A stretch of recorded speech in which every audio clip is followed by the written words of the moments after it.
Well, thank you very much. And actually, it's been very good to follow John. It's always a pleasure to follow John, and I think our talks were very complimentary.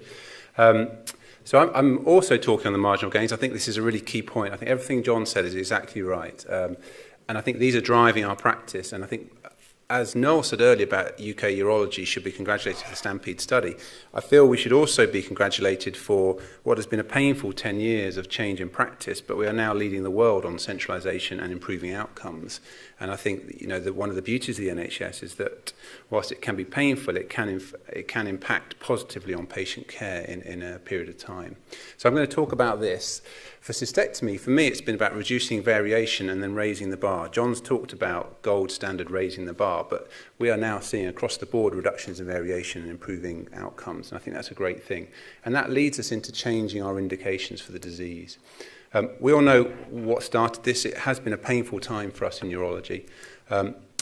It was driven by this concept that centralisation would increase volume amongst individual teams, improve outcomes, reduce variation. The evidence for this was not particularly great at the time. It seemed common sense, but many of us have seen great surgeons who are relatively low volume and relatively average surgeons who are high volume. So we know it's not necessarily 100%. I think what's never been said, but is also important, is that cost is a big issue in this, and the higher volume centres are definitely cheaper, if nothing else. So IOG brought in a change in service provision and service delivery. Almost overnight, a very large number of units had to stop doing cystectomy, and as we know, that's changed our disease and our patterns of behaviour. Since 2002, there's been an increase in urologists nationally, but the number of people doing pelvic cancer has dropped, and the number of providers performing cystectomy has dropped accordingly. 1998 to 2010, cystectomy volume has gone up 50% plus, but the number of people doing this has dropped dramatically. So in 2012, nearly 99% of all cystectomies were done in high-volume units where surgeons were doing more than 5 of these a year. Many of us would argue that 5 is not really a high volume, but it's a beginning, and it's better than 1, which is still the average in the USA at the moment. Over that time, and we now have the maturity of the data, we've seen dramatic improvements in outcome. Nearly every mortality figure has halved over that time. So that was the 30-day mortality. This is the deaths in 90 days and the deaths in hospital, and they've gone from 4 to 2, from 10 to 5% over that small period of time. And that purely is a function of centralisation, whether we like it or not. It does seem to be the driver. I'm not saying it's the surgeon. Without doubt, it's the team approach and the selection and the anaesthetic and the critical care and the nursing staff. But it's all contributed to a massive improvement in our outcomes, which are not being seen outside of the NHS at the moment. And what's really important, and I think as we go forward, and I think has been a very valid criticism in the past, is that surgeons love to cherry-pick the best cases, the young, fit guy, the 35-year-old with bladder cancer. But that's not our average practice. Our average practice is an 80-year-old smoker who's got congestive cardiac failure and various other issues. And some of the most dramatic improvements in mortality have come in this elderly population, and they're now assuming the same mortality risk as the younger group. And I think that's a bigger achievement than many of the other things, because that's the disease that needs that's the population that needs the work. And these are now knocking on to survival. So this is the survival at 30-day, 90-day, 1 year and 5 years. And again, that's still relatively immature given its time, but we are seeing the reciprocal changes and improvements.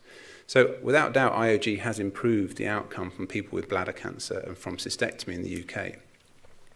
At a global level, you can only get so much granularity. So we've looked at this in detail in Sheffield, and we saw this massive expansion in workload that many of you will have seen about the time that IOG came in. And last year, we did 130 cystectomies, having previously averaged between 50 and 60 a year.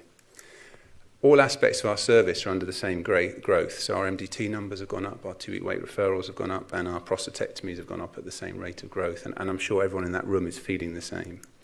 But with that, our performance has come down and improved. So our blood loss figures are much lower, our operative durations are much lower, and the variation is much lower. So you can predict much more realistically. Your theatre list can be maximised in efficiency, and the anaesthetists are much more confident with a low volume approach from their point of view. So we've reduced variation, and I think now the onus on us to improve the outcomes and reset the bar, as John said. And for me, a lot of that for the last 5-10 years has been about enhanced recovery. And John McGrath's been a real leader for us in the UK on this. There are three aspects to enhanced recovery. There's a preoperative element before you even enter the room. So involve the patient, incentivize, make them as fit as possible before you do anything, and avoid the depletion of bowel prep and fasting before surgery. Make sure people are as fit as they can be before they have the operation.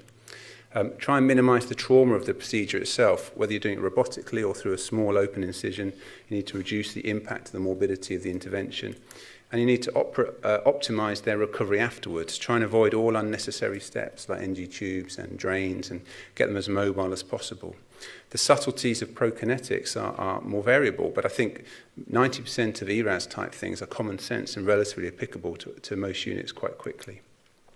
In colorectal cancer, there is good evidence base for a lot of these, but as John has alluded to, it's very difficult to get that evidence base because the gains are very marginal. In bladder cancer, I'm afraid very few of them are evidence-based, if not any. There have been a couple of small studies, one from Chris Stief's unit in Munich, where they did a fast-track cystectomy protocol, where they showed improvements in their main parameters. And there have been various intraoperative single-step analyses. So Fiona Burkhart and Byrne did a sort of low-volume versus normal control group randomized trial where they showed improvement in a number of parameters in terms of recovery, complications, and morbidity.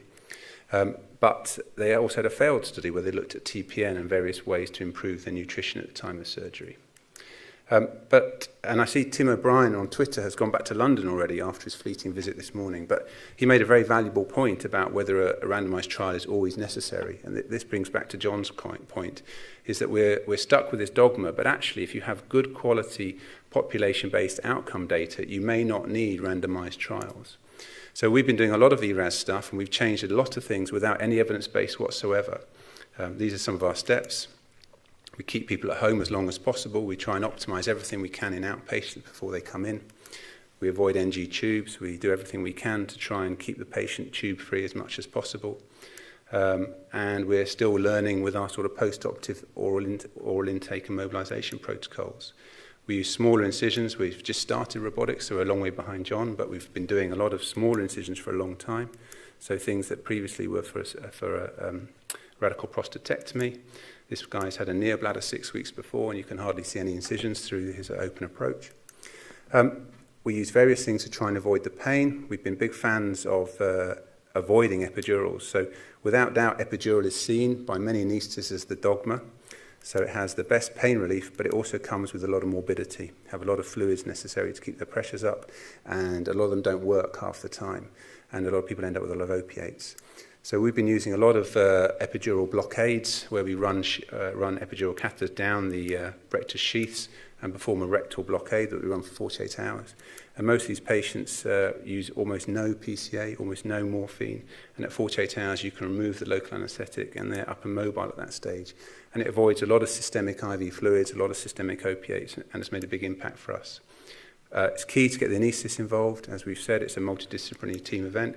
And over that time, we've seen dramatic improvements. So, our length of stay a couple of years ago was only 5.9 days. It's now gone up because we've been a victim of our success and we're doing a lot more elderly patients. But we could never go back again. As for John, we could never go back to that randomized trial where we randomized to traditional care because we feel that we've reset the bar and our patients look better and feel better. We audit it because that's one of the key elements. And because the procedures become less morbid, our balance between morbidity and disease risk has changed. And now, because we have a lower morbid intervention, we're slightly broader in our disease indications. And one of the main areas that we've been looking at has been high-risk non-muscle invasive disease. We know that BCG is the panacea, but it fails in a small number of patients, and they have a particularly bad outcome, that cohort. And many of those people who it fails in are predictable up front. So in fact, maybe we should think about avoiding BCG altogether and going straight for radical treatment. And as your radical treatment becomes less morbid, that becomes a more plausible approach. And that's something we've developed a lot in Sheffield over the last few years. And it's changed our paradigm such that we're now much more open to early cystectomy rather than salvage in the failure population. And we're seeing the benefits of that. A lot of our patients can be discharged or they can be moved back to where they've come much sooner. And the days of surveillance and maintenance BCG are gone for many of these patients, which has been a secondary endpoint and improvement in their quality of life, we believe. So I'd like to thank you for that and then take some questions jointly with John. Thank you.